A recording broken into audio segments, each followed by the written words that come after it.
Antes de irmos para o vídeo, não se esqueça de se inscrever no canal e ativar as notificações. Salmo 23, no verso 1. Vamos ler o que diz a palavra de Deus. O Senhor é o meu pastor, e nada me faltará. Ele me faz repousar em pastos verdejantes. Leva-me para junto das águas de descanso. Refrigera minha alma. Guia-me pelas veredas da justiça, por amor do seu nome. Ainda que eu ande pelo vale da sombra da morte, não temerei mal nenhum, porque tu estás comigo. O teu bordão, a tua vara e o teu cajado me consolam. Preparas-me uma mesa na presença dos meus adversários ou inimigos.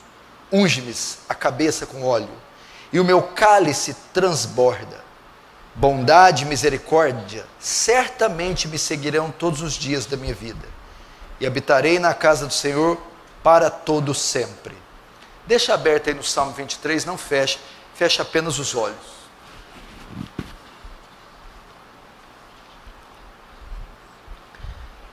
Pai Santo, diante do Senhor nos colocamos nessa noite de domingo, cônscios da nossa dependência, da nossa insignificância, da nossa urgente necessidade de graça.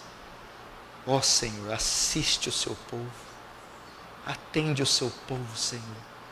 Estamos fartos de reuniões secas, áridas, frias, fartos de conhecimento inútil.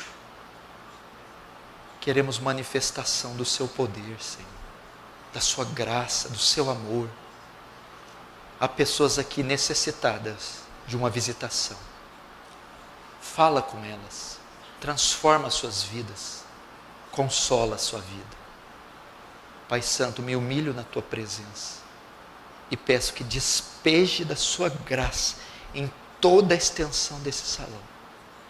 E leva mentes cativas em obediência à tua palavra, de modo que o teu reino avance, que o Senhor receba a glória para si e nos conformemos à imagem do seu Filho. Em nome de Jesus. Amém. Eu vou fazer a exposição do Salmo 23. Essa é, sem dúvida, a passagem mais conhecida das Escrituras. É o salmo mais popular das Escrituras, o Salmo 23.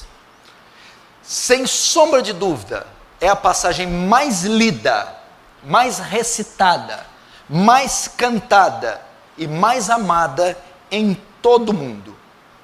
Quem já não ouviu o Salmo 23 sendo lido em funerais, em leitos de hospitais, em celebrações, consolando multidões, milhões, bilhões de pessoas ao redor do mundo?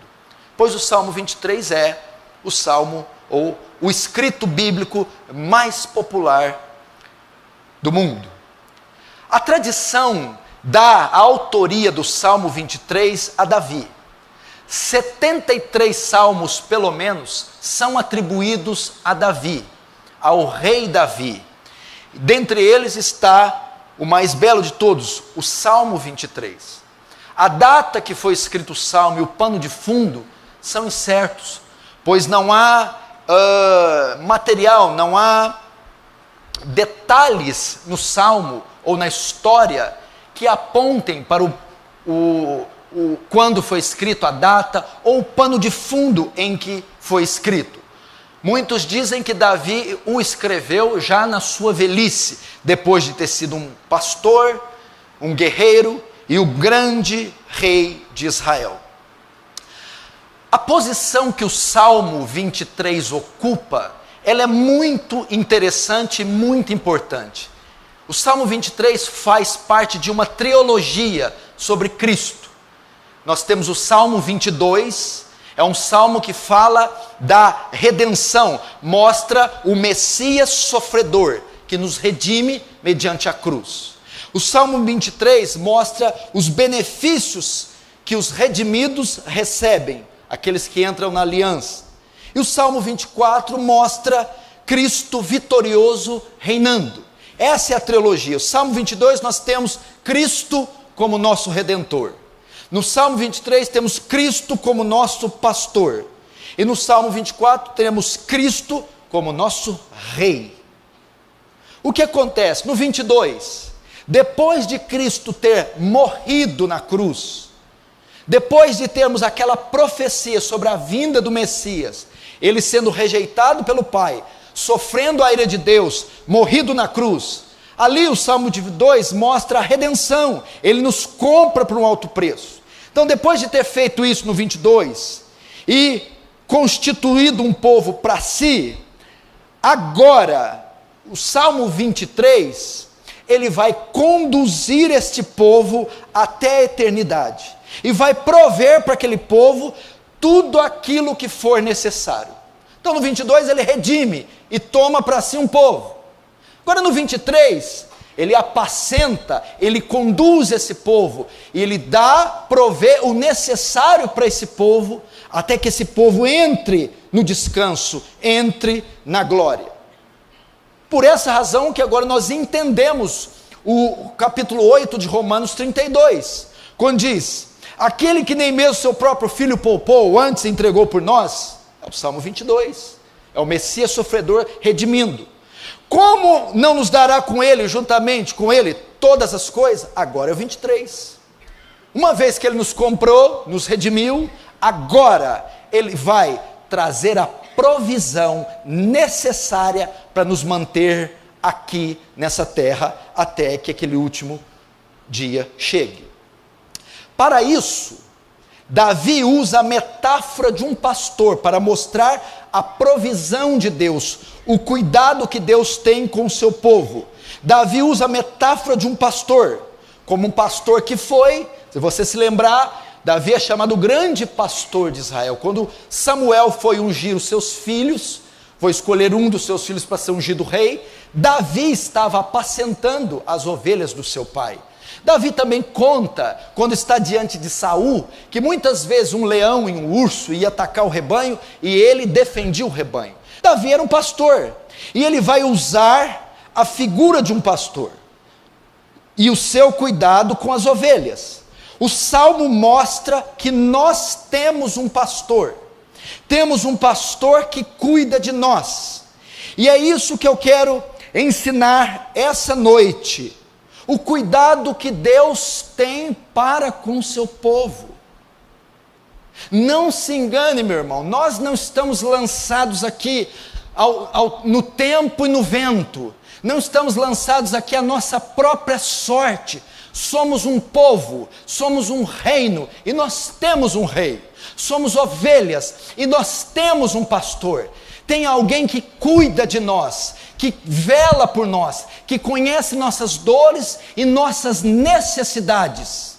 E essa noite eu quero apresentar os nuances, os desdobramentos deste cuidado bondoso, benigno, que Deus tem para conosco. Talvez você entrou aqui, você que vai me assistir, passa por inúmeras dificuldades, depressões, vales, tribulações, incógnitas e conflitos internos que a maioria desconhece.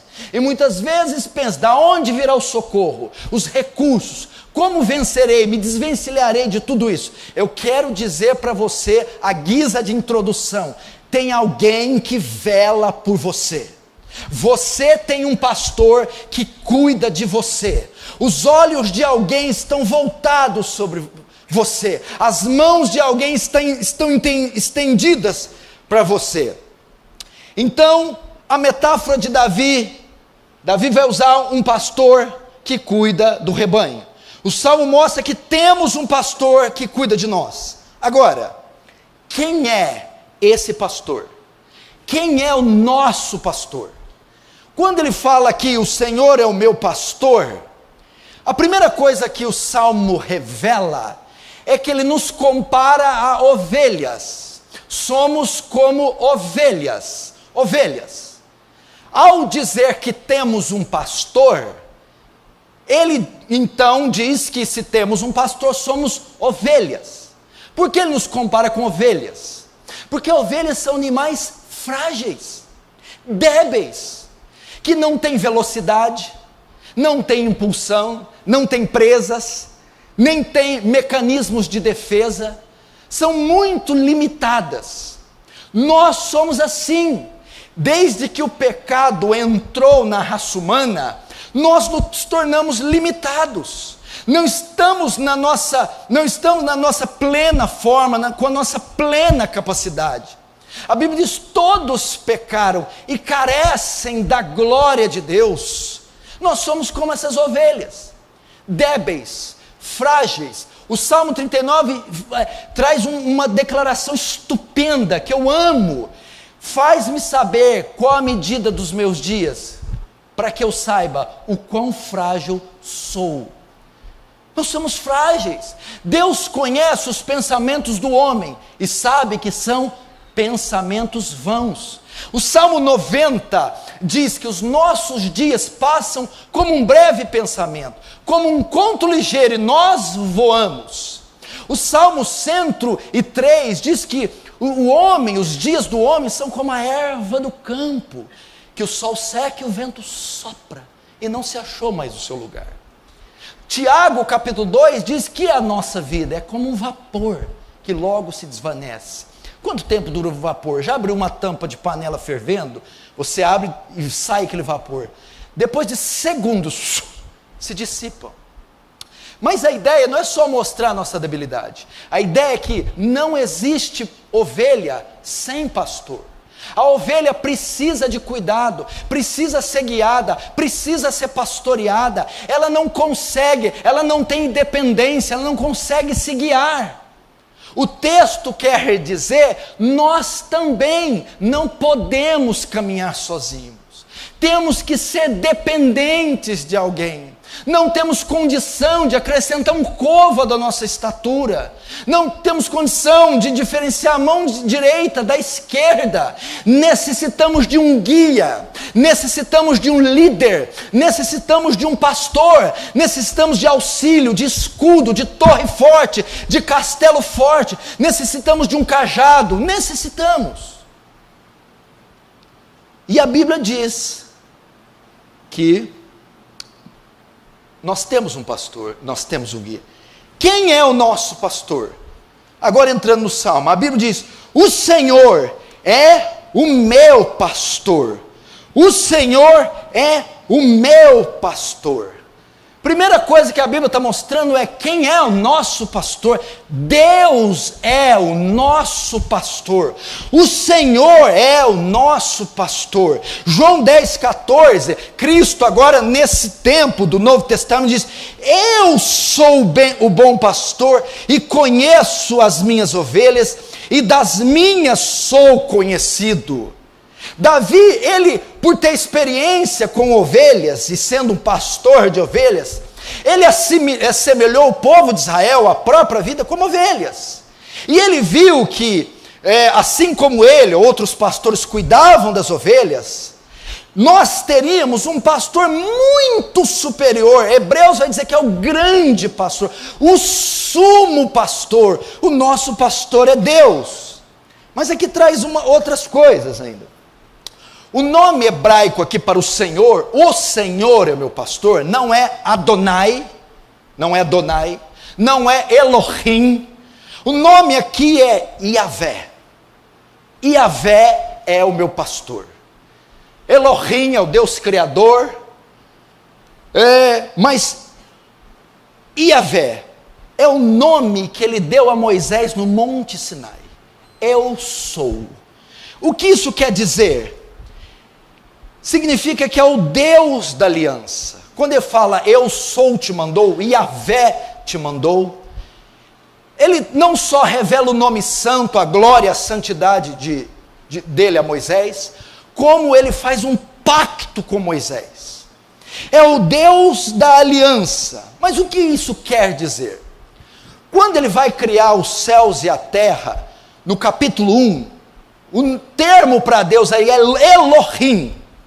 Quando ele vai ter com o homem no Éden, com Adão, o termo ali é Yahvé, o Deus da aliança. O que significa? Fala de um Deus pessoal, O Deus criador Elohim, que fez todo o cosmos com poder. O Deus que tinha um pacto com Adão. O Deus que fez uma aliança com Moisés. O Deus que tratava face a face com Moisés no Sinai. E o Deus que andava com Adão no Éden. É esse Deus Yahvé. É um Deus pessoal. É um Deus que está próximo. O que isso quer dizer? Que quem é o nosso pastor é um Deus presente, um Deus pessoal, um Deus que se relaciona conosco, um Deus que está próximo, um Deus que nos conhece. Por essa razão ele vai dizer: o Senhor é o meu pastor. Ele não diz o Senhor é o nosso pastor, ele usa o pronome possessivo: o Senhor é o meu pastor. O que ele está querendo dizer? Deus nos conhece pessoalmente. O nosso pastor é aquele que conhece a nossa vida, que conhece os nuances mais secretos do nosso coração. É um Deus presente, um Deus que não está alheio à nossa necessidade, às nossas fraquezas. É o Deus que caminha conosco, é o Deus que fez uma aliança conosco, é o Deus que conhece o nosso íntimo. Esta é a ideia. Hebreus 4,15 reflete o que eu estou querendo dizer, porque nós não temos um sumo sacerdote que não possa compadecer-se das nossas fraquezas, porém, quer dizer, o nosso Deus não é o Elohim, poderoso, distante, não é o Adonai, o El Sabaoth, não é apenas o El Shaddai, o todo-poderoso, distante, mas ele é o quê? Porém, que como nós, em tudo foi tentado, mas sem pecado, e pode perfeitamente socorrer aqueles que estiverem em alguma tentação.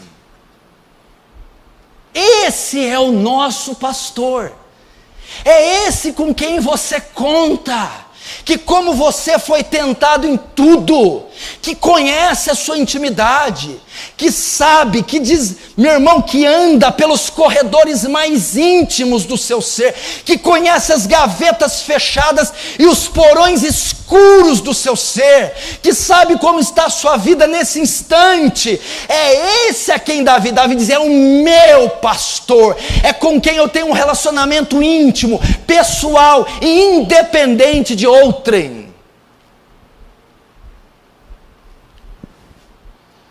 Assim é com você.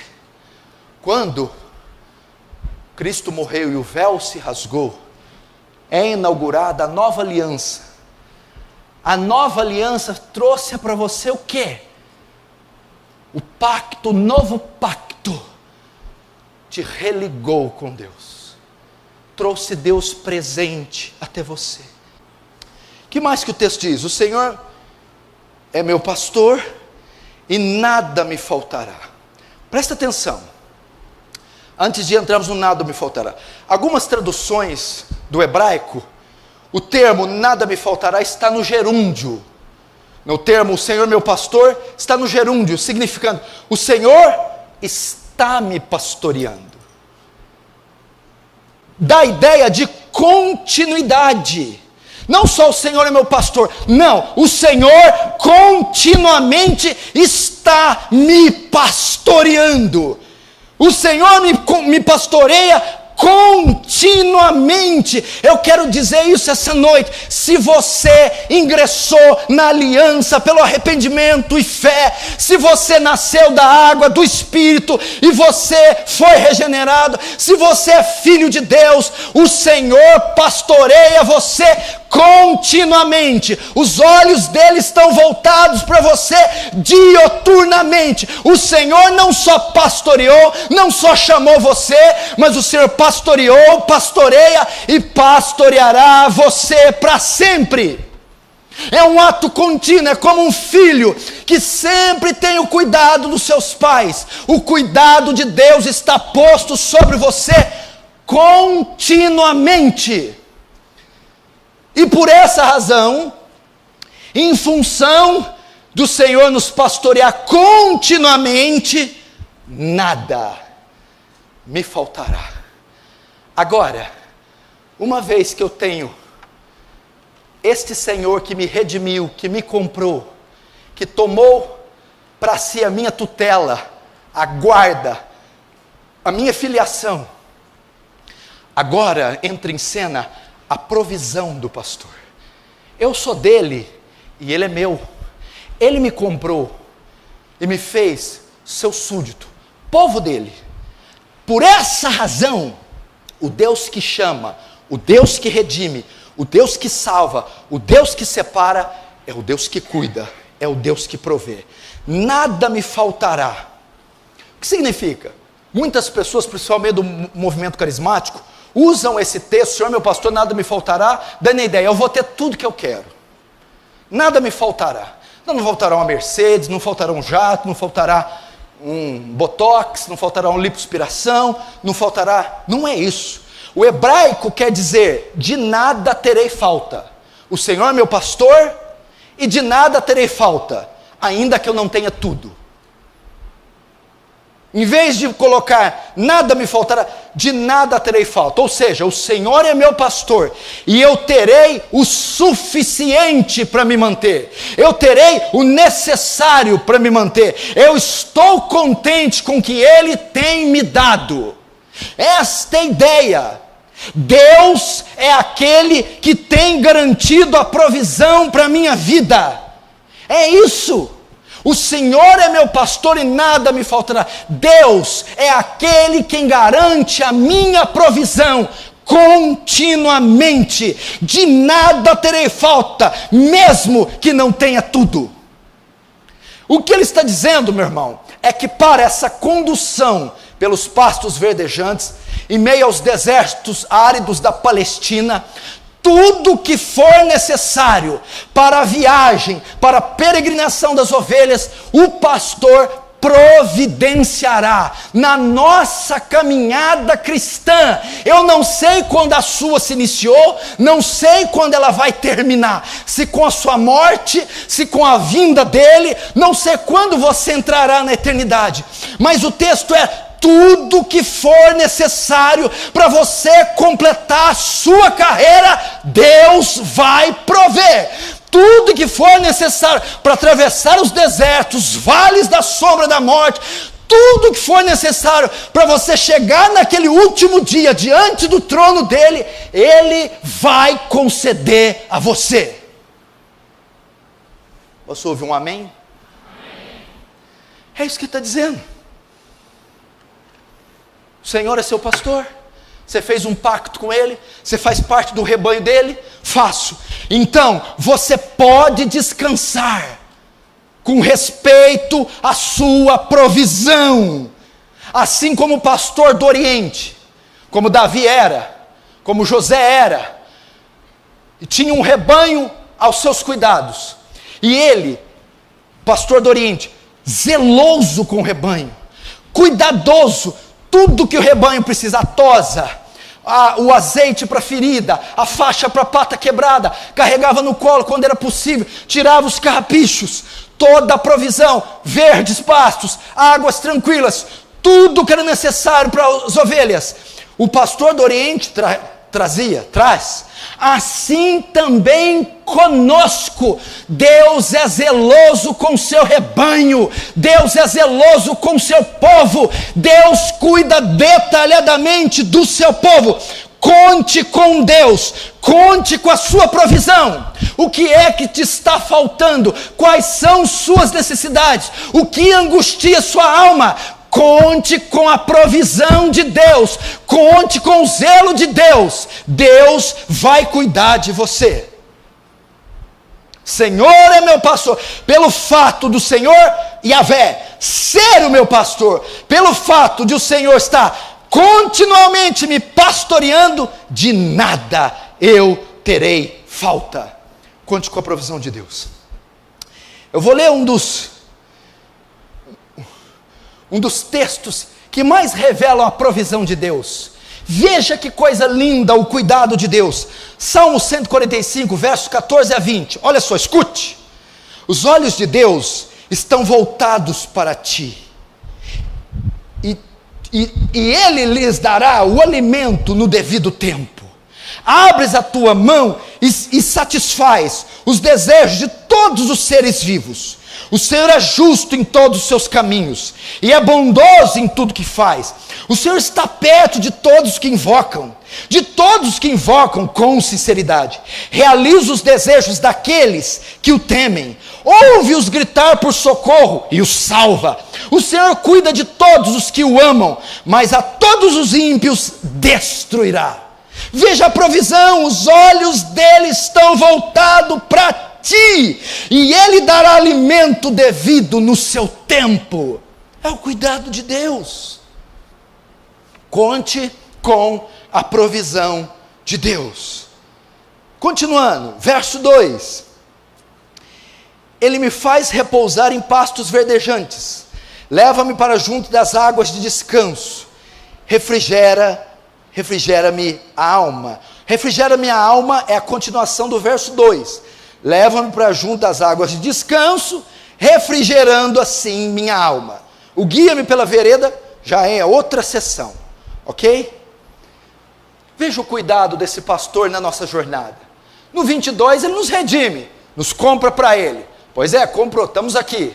No 23, agora eu vou apacentar, eu vou prover o necessário deles, e eu vou consolar. O verso 22, o verso 1, fala da provisão, principalmente física, né? Deus provê tudo que é necessário fisicamente. O verso 2 já fala da provisão espiritual. Verso 1, cuidado com o corpo. Verso 2, cuidado com a nossa alma. Ele diz: Ele me faz repousar em pastos verdejantes. O que significa isso? Vejam só, na época e nesta região com que eram cultivado, com que era feito a criação de ovelhas, não era como no Brasil, verde por todas as partes, com abundância de fauna e de flora. Não é a mesma coisa lá. A Palestina é cercada de regiões áridas, desérticas e secas, de modo que uma nascente, de modo que represas e rios, e muita vegetação é algo escasso lá.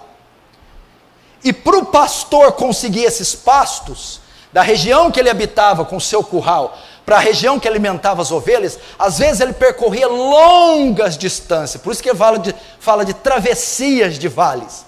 Não era como nós, eu estou ali na minha casa, eu quero verde, é só ali no vale, tem verde, abundância, tem Patrocínio Paulista, Tirapuã, tem Claraval, está cheio de verde em toda parte. Eles não, tinha que correr longas distâncias. Agora, o que o salmista está dizendo? No meio do deserto, ele consegue, ele provê, ele encontra pastos verdejantes. É diferente, não é só levar para pastar e escolher o pastos, é o pastor conseguir achar o verde no lugar que não há verde, é conseguir água onde não há água, ele encontrar, fazer aparecer o verde numa região que não é propícia. Então o que esse pastor mostra? O Senhor é meu pastor, nada me faltará. No meio de um deserto inóspito, árido, seco, infrutífero, ele encontra pastos verdejantes, ele me sacia no lugar deserto. Agora, que pastos são esses? Está se referindo a pastos físicos? Com relação à ovelha, sim. A ideia é que ele percorria grandes distâncias e achava um oásis e verde, e punha as ovelhas para pastar. Para nós, o que significa? Quando ele usa o termo repousar, ele me faz repousar em pastos verdejantes. A ideia aqui é o cuidado da nossa alma, no meio desse inferno que é esse mundo, no meio desse deserto inóspito, cheio de morte e violência. Ele nos faz repousar, ele sustenta a nossa alma. O pastor provê tudo o que é necessário para o nosso físico aqui nessa jornada, e tudo que é necessário para a nossa alma, num lugar onde a morte espreita a cada esquina, num lugar onde você tem as digitais das trevas, num lugar onde a ausência de vida, o pastor nos alimenta, o pastor nos supre, nos preenche, nos traz satisfação. Essa é a ideia. Você não vê o tanto que as casas religiosas estão crescendo, as seitas, as formas alternativas de espiritualidade? As pessoas estão em busca de repouso, descanso, equilíbrio, e elas não conseguem. Por quê? É um mundo de morte, deserto, não há vida. Agora, aqueles que estão na aliança, que fazem parte do rebanho, estes serão conduzidos nesse deserto à satisfação da alma. Ele vai nos preencher, Ele vai nos encher. João 6,35, veja, e Jesus lhes disse: eu sou o pão da vida. Jesus é esse pasto. Aonde que o pão da vida estava aqui na época? No deserto. Onde era o deserto? Esse mundo caído. Eu sou o pão da vida, eu sou o pasto verdejante, e aquele quem vem em mim, aquele que come da pastagem que eu der, não terá fome, e quem crê em mim, jamais terá sede. Eu quero dizer algo aqui, querido: satisfação nesse mundo, só em Cristo, completude, realização, preenchimento, felicidade, só se alimentando de Cristo, só em Cristo, e fora dele não há provisão. Essa aqui é a ideia. Tem alguma necessidade física aqui essa noite? Nada te faltará. Tem algum vazio na sua alma? Uma tristeza latente, aguda, tenaz? Falta-lhe algo? Pois eu estou te conduzindo por meio dessa palavra aos pastos verdejantes. Cristo, o pão da vida. É Ele quem preenche o vácuo, o vazio. É Ele quem farta, completa. É Ele. Que mais? Leva-me para junto das águas de descanso. O que significa isso? Então o pastor na Palestina, no meio daquele deserto, tinha que caminhar longos percursos para encontrar pastos, e ali levava. Só que as ovelhas tinham sede, caminhando horas no sol escaldante, também precisavam saciar sua sede. Mas elas não podiam beber em qualquer lugar. Por que ele usa o termo águas tranquilas? Ele está fazendo que não podiam ser águas com grandes correntes, águas turbulentas. A ovelha era um animal tão frágil. Ela não possui garra, não possui presas, ela não possui velocidade, ela não consegue se defender. Era um animal indefeso, a tal ponto que ela tinha medo das correntezas, e às vezes morria de sede, por medo de beber água das correntezas. E o que acontecia? O pastor então tinha que procurar uma nascente, ou um riacho, ou um açude, onde as águas eram pacíficas, calmas, para que as ovelhas pudessem beber sem se assustar com o barulho das correntezas, e assim matarem a sua sede. Algumas tinham tanto medo, que tinham medo do próprio reflexo na água, viam um reflexo e não podiam beber, saíam correndo. Então o pastor tinha que levar estas ovelhas longe do barulho das correntezas. Por isso ele usa o termo águas que descansam, águas tranquilas, águas de descanso. Aqui aponta para duas coisas: tantas águas de fontes calmas, como da dispendiosa trajetória, e agora, deitado nos pastos, comendo e bebendo, descansando a sua alma, descansando da sua fadiga. Então o pastor provia para elas os dois elementos principais para a vida orgânica: a comida e a bebida. E, enquanto comiam e bebiam, repousavam, descansavam.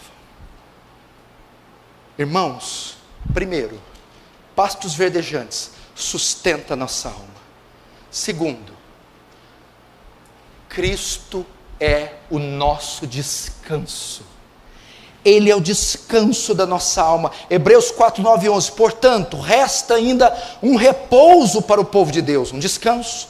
Porque aquele que entrou no seu descanso, ele próprio descansou das suas obras, como Deus das suas. Procuremos, pois, entrar também naquele descanso. O que significa isso? Esse pastor, ele trouxe descanso às nossas almas, mas como? Reconciliação, perdão, nossa dívida foi paga, nós descansamos na obra de Cristo. Eu vou resumir de um jeito mais fácil: justificados, pois, pela fé, agora nós temos descanso para com Deus, paz para com Deus, reconciliação, não carregamos mais a culpa do pecado, nossa dívida foi quitada, e agora nós repousamos, descansamos nos méritos de Cristo. Você sabe que eu tenho crescido nisso a cada dia, a cada mês, porque soteriologia é o meu alvo, é o meu forte, é o tema que eu mais estudo e mais prego. Esses dias eu estava meio... Tem dia que você está igual um garnizé, né? E eu estava ali, e estava orando, e estava falando: eu sou salvo, sei que sou salvo, ninguém vai me tirar a salvação, minha dívida está paga. E eu fiquei num momento ali tão gostoso, que toda a culpa se dissipou. Eu entendi ali, parece que naquele momento, nenhuma acusação pode ser feita contra os escolhidos de Deus, pois é que Ele quem justifica. Irmãos, e por essa razão, o que tem a ver com o texto? Quando você tem convicção que a dívida está paga, quando você tem convicção que a culpa foi tirada e que ninguém pode te condenar, você descansa. Descansa. Você tem paz. Paz com Deus. Você não fica com medo de um carro bater, do avião cair. Você não fica com medo dessas loucuras. Você tem paz.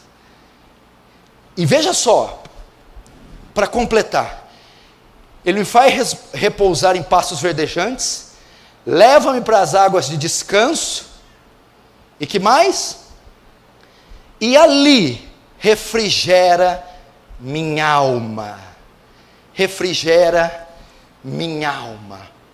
Veja só, a situação das ovelhas, às vezes, era tão difícil. Veja só, estava vindo na caminhada escaldante, medo da correnteza, do reflexo. As que tinham medo do reflexo, o que o pastor fazia? Leva-me junto das águas de descanso, e ele tinha que pegar água com a mão e dar na boca da ovelha. Leva para as águas de descanso e refrigera a minha alma. Dá ela de beber, refrigera, joga um pouco em cima, refrigera. O pastor fazia isso. A palavra refrigera e a palavra alma, a palavra refrigera pode dar a ideia de cura, e a palavra alma aqui não é a parte imaterial, no hebraico não, quer dizer vida, vigor. Refrigera minha alma dá a ideia de renovo espiritual, alento, consolo em meio às tribulações. A ideia da alma que é vida, fôlego de vida, vigor. E a palavra refrigera é cura, ou seja, restaura o meu vigor, cura as minhas enfermidades. A palavra diz aqui que esse pastor é um Deus que restaura e é um Deus que renova. Aponta para Deus como um Deus restaurador. É um Deus que cura você, é um Deus que refrigera, traz alento para a sua alma no meio desse deserto. Irmão, você entrou aqui atribulado, cansado, esgotado, triste, combalido, caído, mas o Senhor, que é o seu pastor, Ele vai refrigerar a sua alma, Ele vai restaurar o seu vigor, Ele vai renovar você, Ele vai curar as enfermidades da sua alma. Mateus 11:28 mostra Cristo sendo o curador, o restaurador. Vinde a mim todos os que estáis cansados e oprimidos e sobrecarregados, e eu vos aliviarei, vos restaurarei. Isaías 40:29-31 mostra o Deus restaurador. Dá força ao cansado e multiplica as forças ao que não tem nenhum vigor. Os jovens, mesmo sendo fortes e vigorosos, se cansarão e se fatigarão, e as moças certamente desmaiarão de cansaço. Mas, entretanto, os que esperam no Senhor renovarão suas forças, subirão com asas como águias, correrão e não se cansarão, caminharão e não se fatigarão. Está cansado? Está abatido? Tem caído nos pecados? Tem sido vítima do assédio de Satanás? Suas forças se esgotaram até o limite? Você está cercado de inimigos e dragões ferozes? Falta-te reflexo? Irmão, este pastor que é o Senhor há de refrigerar você, restaurar o seu vigor, curar as suas feridas, erguer-te novamente.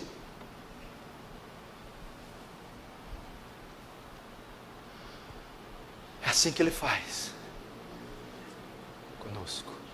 Quem não está assim aqui hoje, fraco, abatido, é como se o radiador tivesse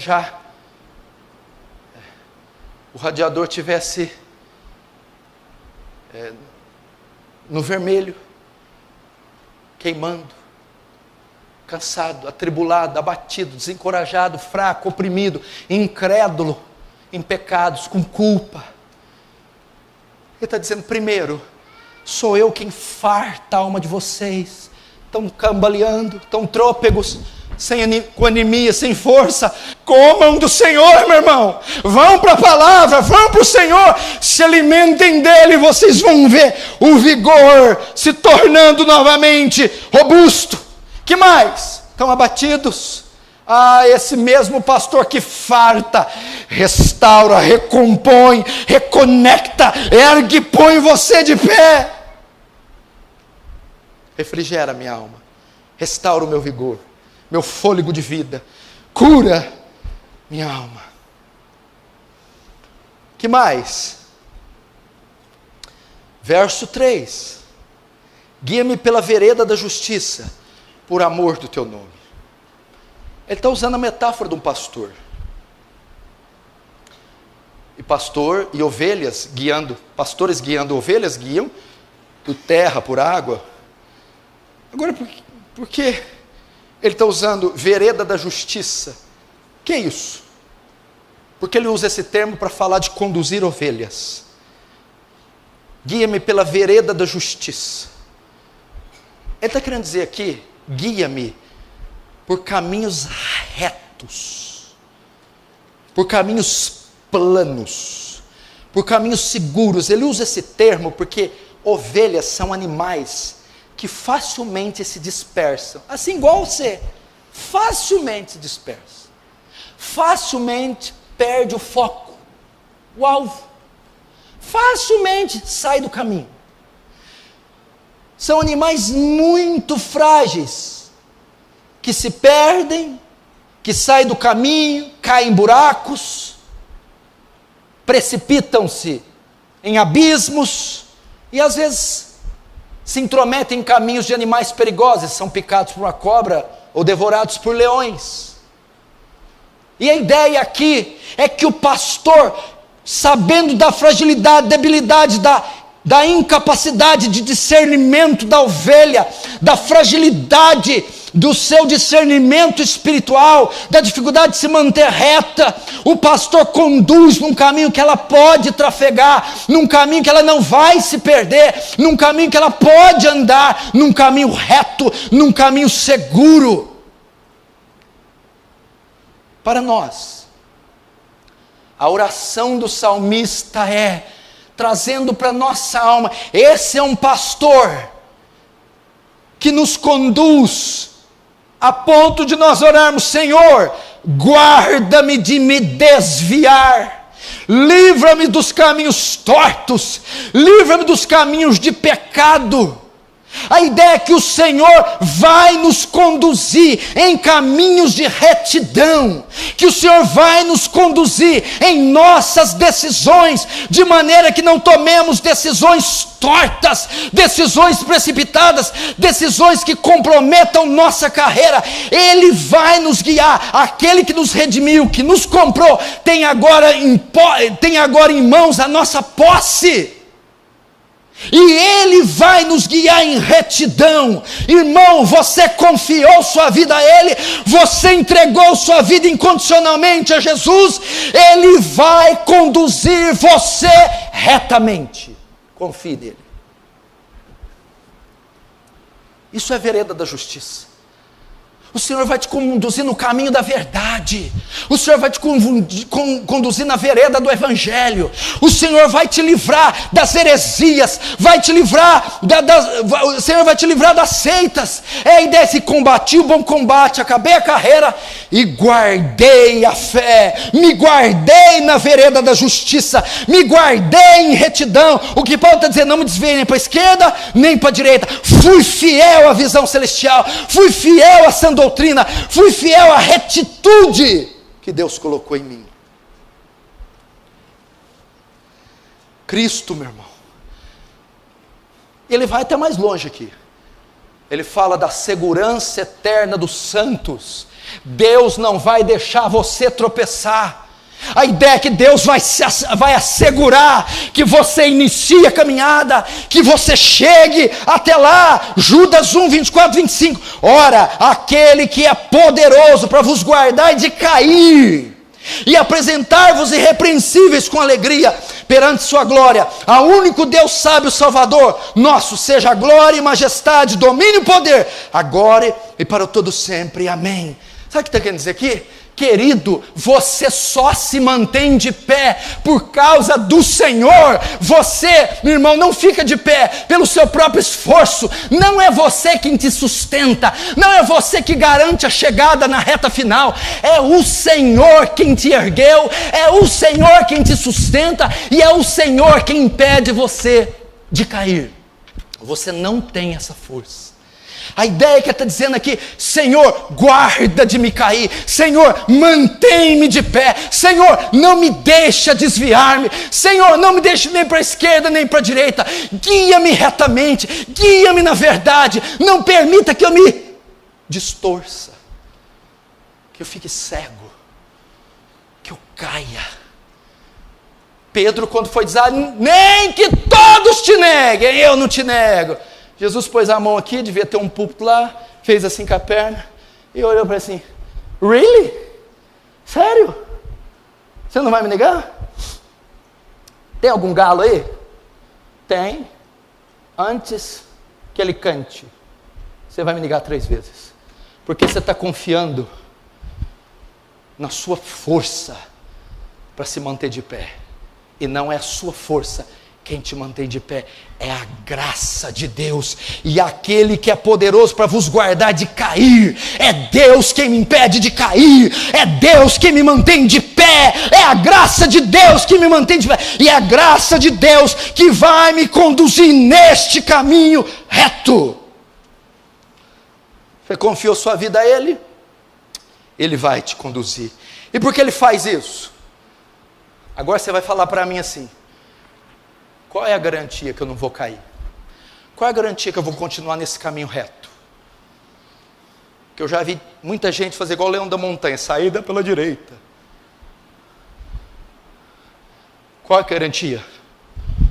O seu pacto, a sua aliança, por amor do seu nome. Veja lá então, no verso 3. Guie-me pela vereda da justiça, por amor do seu nome. Meu irmão, não é por vossa causa, ó Israel, que eu tenho feito isso, mas é por causa do meu nome. Muitos se gabam de estar onde estão por causa do mérito, se gabam de ser o que são por causa dos esforços, dos talentos. Mentira, bobagem. Você só tem o que tem, só está onde está, só foi feito o que foi feito por amor dele, é para a honra dele, para a glória dele. É por meu nome, por amor ao meu nome que eu te conduzo, por amor ao meu nome que eu te sustento. Mas isso aponta para outra coisa. Primeiro aponta para a soberania, supremacia, autossuficiência, glória de Deus. Tudo que Deus faz é para louvor da sua glória. Mas isso aponta para outra coisa. Por amor do meu nome significa o quê? Eu vos conduzirei por causa da aliança que eu fiz com vocês, por causa do pacto que eu tenho com vocês. O Deus que nos tirou do Egito é poderoso para nos botar em Canaã. O Deus que fez uma aliança no Sinai, dizendo: eu botarei esse povo na terra que mana leite e mel. Ele vai e bota. É a aliança que ele tem. Então essa é a certeza que nós entraremos, que nós atravessaremos, que nós nos manteremos de pé e que Ele vai nos conduzir pela vereda da justiça. A fidelidade que Ele tem ao seu pacto, a sua aliança. Aqui se prega pouco disso, eu vou fazer uma série sobre pactos, as alianças de Deus. Isso é uma linguagem muito forte no Antigo Testamento, e para o povo hebreu, pacto, concerto, aliança. Deus tem uma aliança inquebrável, Ele fez essa aliança, e por causa dessa aliança, temos a garantia, não vamos cair, não vamos ficar para trás, nós vamos entrar, quem crê nisso diz amém. Caminhando para o final, verso 4. Agora, a trajetória da ovelha passa pela sua primeira intempérie, pelo seu primeiro percalço. Verso 4. Ainda que eu ande pelo vale da sombra da morte, não temerei mal algum, porque tu estás comigo, o teu bordão e o teu cajado me consolam. Ainda que eu ande pelo vale da sombra da morte. Veja só, Israel, a Palestina, tem um relevo cheio de variações. Não é muitas vezes como os nossos planaltos aqui. Aquela região no Oriente, o seu relevo é cheio de variações. E é um contraste de precipícios, vales, montanhas, ladeiras. Você tem altitude, você tem o nível do mar, uma discrepância muito grande aqui do Ocidente, que fazem daquele lugar que o pastor conduzia as ovelhas, um trajeto muito perigoso. Então, ou seja, tanto na ida, mas principalmente na volta, quando o pastor acabava de dar água para as ovelhas, isso no Oriente Médio, e as pastagens verdes, ele teria que voltar e passar por esses relevos, onde ele encontravam trajetos perigosos que colocavam em risco a vida das ovelhas. O termo aqui, ainda que eu ande pelo vale da sombra da morte, não traduz muito o que o hebraico quer dizer. Ainda que eu ande pelo vale da sombra da morte, fala, eu posso andar e não posso andar. Caso um dia eu venha andar, muita gente pensa assim, não. O hebraico traz a ideia assim, e quando eu andar, ou seja, está dizendo, a ovelha vai passar pelos precipícios, depressões, vales rochosos, escuros, ela vai passar lá. Então a ideia do hebraico não é talvez você passa, talvez não, irmã. Todos irão passar. A ideia, ainda que eu andasse pelo vale da sombra da morte, não é. E quando eu andar, primeiro vale, precipícios, penhascos, segundo sombra, grandes depressões onde não batia o sol, eram trajetos escuros, e morte, vale da sombra da morte, riscos constantes de morte, por quedas, por leões ou por serpentes. Ainda que eu andar, mesmo que eu andar, primeira coisa que eu aprendo aqui, garoto e garota, condicione a sua mente a passar tribulação. Sabe por que você muitas vezes é essa marmota? Porque eu acho que te ensinaram, lá na minha casa não, no meu casamento não, nesse coração aqui não, no meu carro não. Quem te falou? Quem te falou? Com o meu filho não, no meu emprego não. Querido, com o seu filho sim, no teu casamento sim, no teu corpo sim, todos nós estamos sujeitos. Jesus disse, no mundo, o que é isso, Jesus? No mundo, aqui aonde? Aqui, da hora que nascer, hora que morrer, o que tem? No mundo, tereis aflições. Condiciona a sua mente, mesmo que eu andar, e quando eu, querido, o dia mal vai bater na tua porta cedo ou tarde. O dia mal chegou para Davi, para Sansão, chegou para Elias, chegou para Pedro, chegou para Jesus, chegou para Paulo. É o dia mau, o vale escuro, penhascos, precipícios, grandes depressões, onde a escuridão predominava e riscos constantes de morte. É assim a trajetória de um pastor com seu rebanho. E é assim que Deus nos conduz. Ele está à nossa frente, Ele conduz. Mas o que o texto quer dizer? Ainda que eu ande pelo vale da sombra da morte, não temerei mal algum. Ele não vai impedir os perigos de surgirem, mas Ele garante a segurança no caminho de volta. É isso que Ele está dizendo.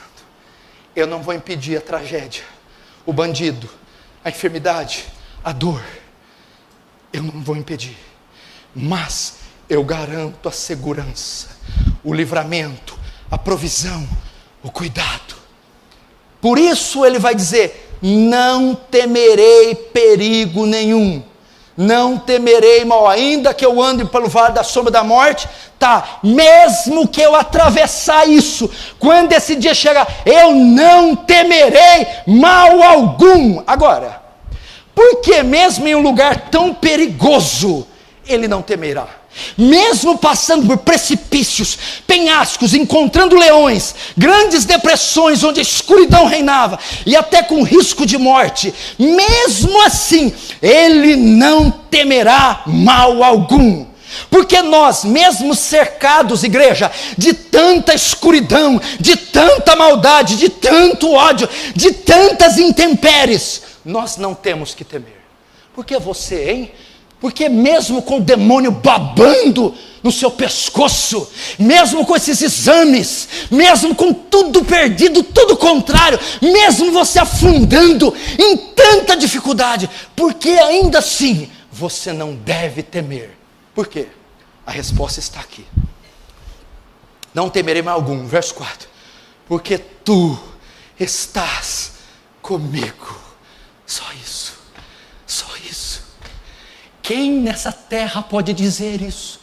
Quem pode dizer? Os muçulmanos não podem dizer isso. Os ateus não podem dizer isso. Os bruxos, os ímpios, multidões e multidões não podem. Mas eu e você podemos estufar o peito e dizer: tu estás comigo. Vai vir a tempestade, os barcos vai a pique e toda aquela turbulência, mas tu estás no barco, tu estás lá junto comigo. Tu estás comigo. É o Salmo 84, 5, 7, olha só. Bem-aventurado o homem cuja força está em ti, e em cujo coração estão os caminhos aplanados, que passando pelo vale árduo, faz dele uma fonte, uma fonte, a chuva também enche os tanques, vão indo de força em força, cada um deles em Sião aparece perante Deus. Deus está com você, meu irmão. Deus está aí, meu irmão. Deus bateu, Deus tomou sua mão, desceu na fornalha e caminha com você dentro do fogo. Isaías 43, 2, 3, quando passares pelas águas, não diz que não vai passar, quando passares, tudo bem, vai passar, mas eu estarei contigo.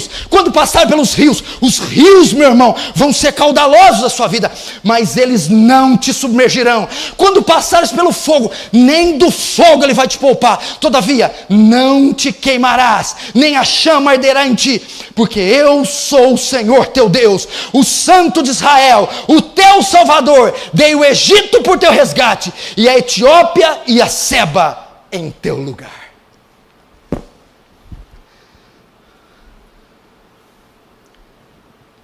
Não temas. 365 vezes está escrita a palavra não temas na Bíblia. Uma vez para cada dia do ano Deus diz, não temas. Não temas. Ontem ele diz não temas, hoje ele diz não temas, amanhã ele vai dizer não temas, eu te sustento com a destra da minha justiça. Não temas. Não temas. Por que duvidais? Porque vocês são tímidos. Aqui para os discípulos, acabando com eles. Você está de brincadeira comigo, né? Sabe por que Jesus ficou bravo? Sabe por que ficou bravo, Eric? Não foi por causa da tempestade, não foi por causa dos barcos rolando, foi deles ter ficado com medo. Mas sabe por que ele ficou bravo? Vocês não viram quem estava deitado ali dormindo, não? Hã? Vocês não viram quem estava aqui no barco deitado? Quem?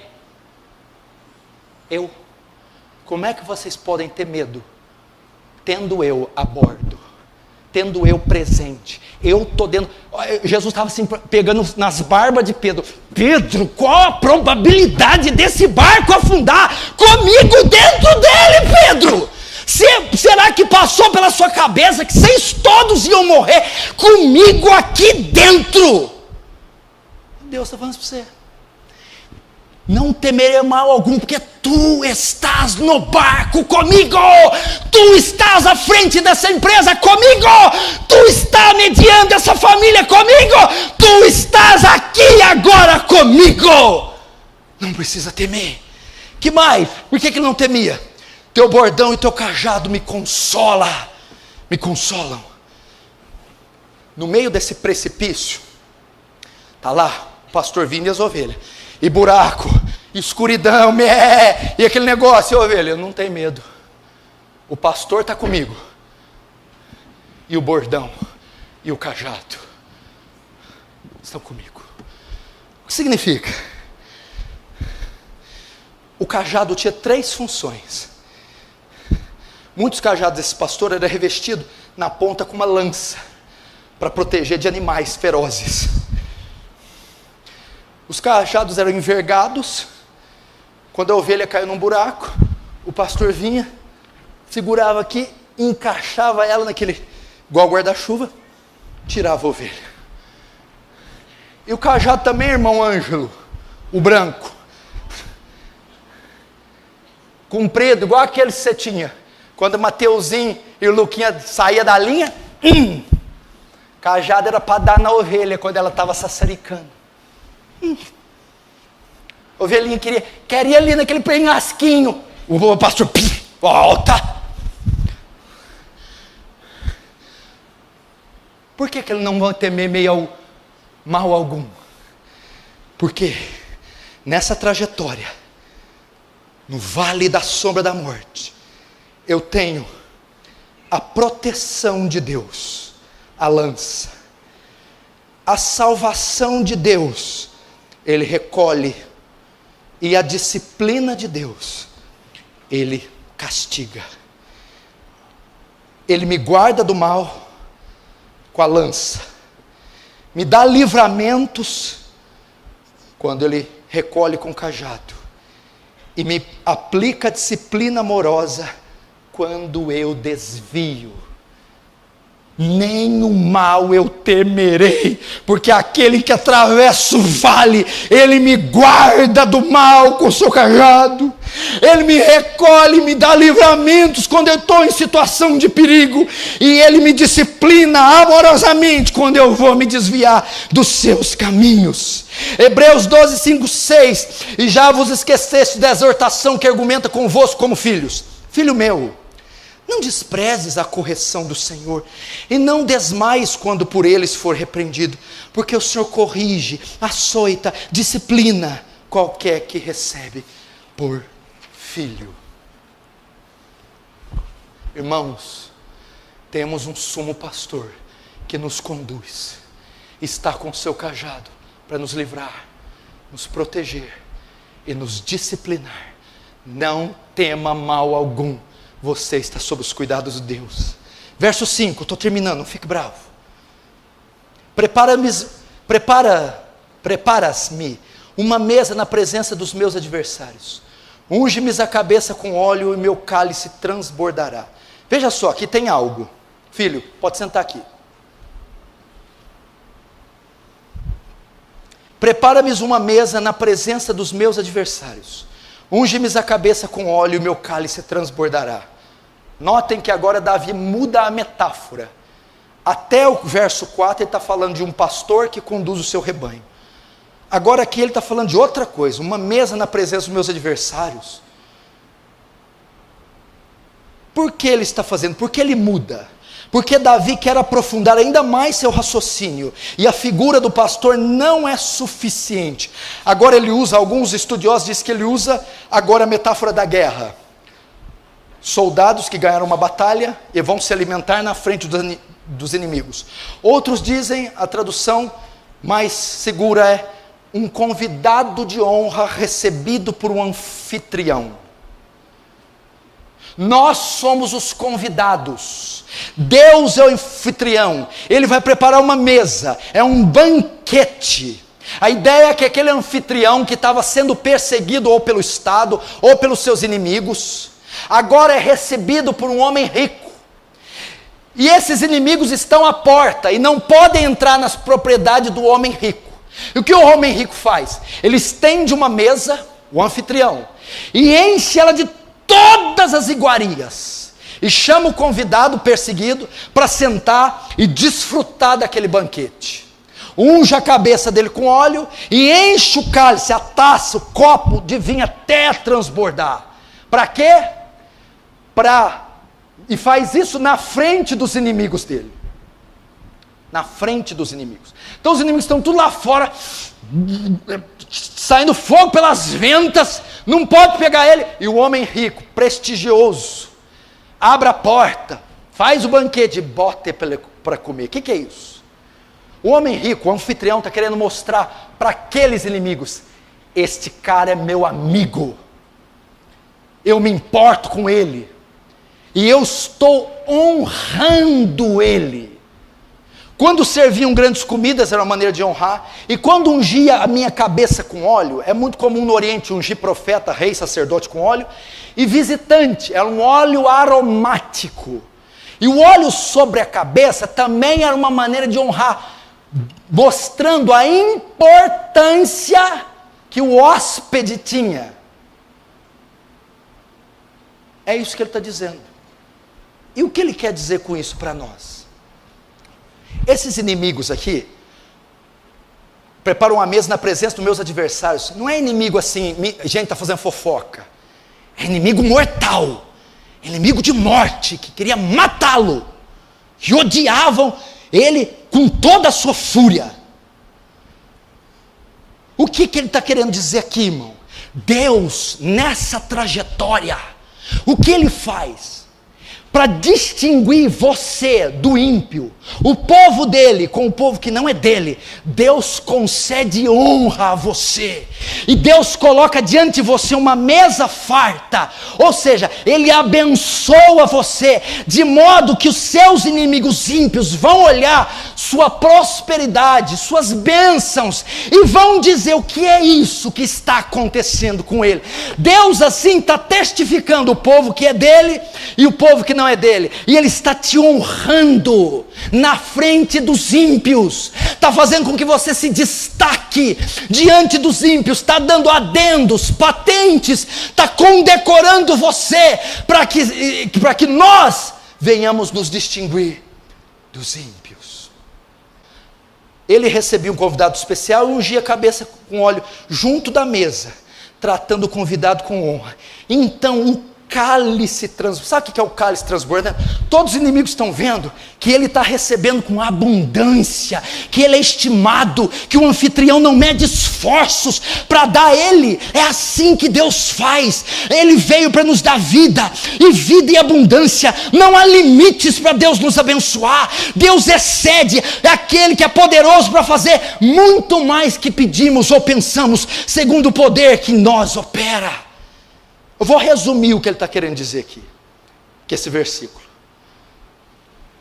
O Senhor nessa trajetória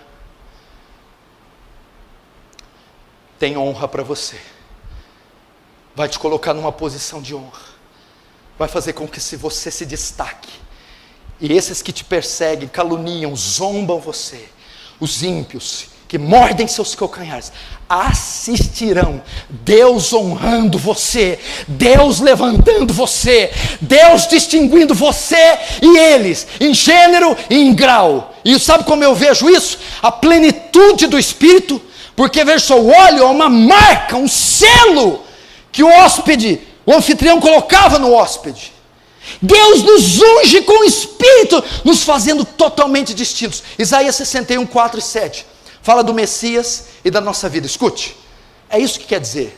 O cálice transborda e unge a minha cabeça com óleo. Escute, o Espírito do Senhor Deus está sobre mim, porque o Senhor me ungiu para pregar boas novas aos mansos, enviou-me a restaurar os contritos de coração, a proclamar liberdade aos cativos e a abertura de prisão aos presos. Escute, a apregoar o ano aceitável do Senhor e o dia da vingança do nosso Deus, a consolar todos os tristes e a ordenar acerca dos tristes de Sião, que lhes dê glória em vez de cinza, óleo de gozo, óleo de honra, óleo de distinção em vez de tristeza, vestes de louvor em vez de espírito angustiado, a fim que se chamem árvores de justiça, plantação do Senhor, e edificarão os lugares antigamente assolados, restaurarão os antigamente destruídos, e haverá estrangeiros que apacentarão vossos rebanhos, e em lugar da vossa vergonha tereis dupla honra, e em lugar da afronta